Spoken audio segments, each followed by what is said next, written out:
something I think about a lot is identity versus discipline, which is that like I don't drink alcohol. Mm-hmm. Discipline is choosing not to do something even when you want to do it. Mm-hmm. So like a discipline example of this is like, I want to drink alcohol. My friends invite me to go partying and I want to party, but because I have discipline, I choose not to. And now, but I say, because I follow all these brain doctors that tell me the bad health effects of alcohol, and my brother's just super bad alcoholic, and like the Bible says to be sober minded, there's really nothing in it for me. So now it's not like when my friends invite me to go do something like that, and it doesn't take discipline because I don't want to do it. It's just my identity. It's who I am. So I think about that concept a lot of like, how do I do stuff because it's my identity rather than just like having discipline. Mm-hmm. You talked about something called raising your identity, and I was so curious because I'm obsessed with discipline versus identity. What does raising your identity look like? Yeah, I mean, identity is really at the core of it. It's the beliefs that you hold closest to you about yourself. It's where you hold your worthiness. It's where you hold your deservingness.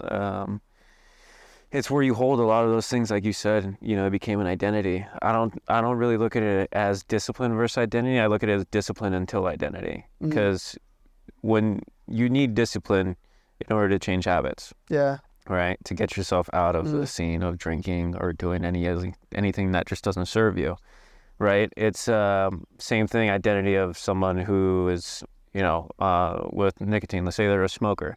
Right, it's like the difference between the identity and discipline is, I can't smoke, or I don't smoke. Right, identity is I don't smoke. The discipline is I can't. Right, I can't do it. I have to, because you're trying to choose this better person that you're trying to become.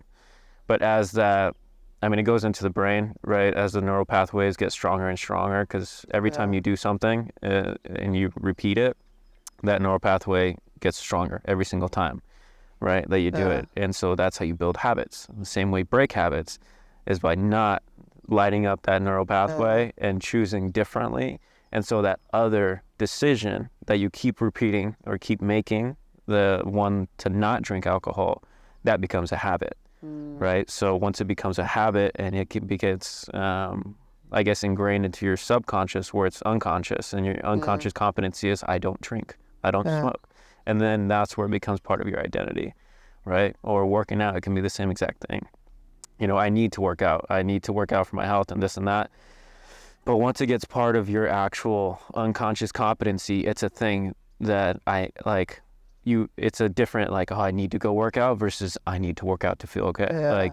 Like if I don't work out this morning, I know I'm not going to bring my best for this and that and everything else, right? It starts to change. So I think it's discipline until it becomes an identity.